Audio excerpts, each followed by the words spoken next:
I was 12 when Dad remarried. Mom had passed away 2 years earlier, and I wasn't ready for someone new to take her place. But Dad was lonely, and Sandra, his new wife, was beautiful, well-spoken, and always smiling when he was around. At first, I tried to be open. I even made her a card that said, "Welcome to the family." She smiled and said thank you, but I noticed she never hung it up like she did the one Dad gave her. A month after the wedding, everything changed.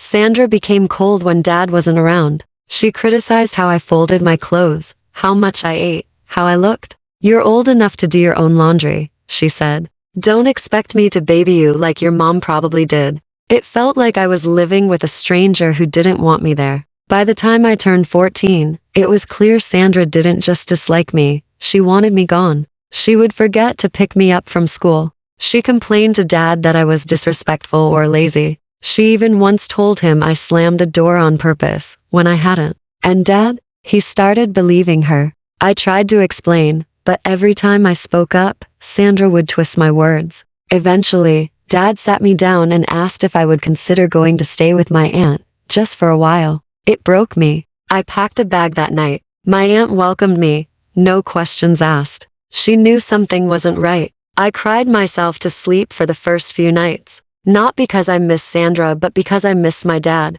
At my aunt's, I started healing. I focused on school. I went to therapy. And one day, I decided to write a letter to Sandra, not to attack her, but to tell my truth. I told her how I felt invisible, how I tried to welcome her, how I watched her slowly replace me in my dad's life. I told her I didn't want to fight her, I just wanted to feel like I belonged. I left the letter on the kitchen table during a short weekend visit home. I didn't expect anything, but 2 weeks later, something happened. Sandra showed up at my aunt's house, alone. She asked to speak with me. Nervous, I sat across from her, arms folded, heart racing. And then she said, "I read your letter, and you're right. I wasn't kind. I was insecure. I felt like I could never measure up to your mom, and I took that out on you." I didn't know what to say. She continued, "I thought if I could create space between you and your dad, he'd love me more. That was wrong. I'm sorry."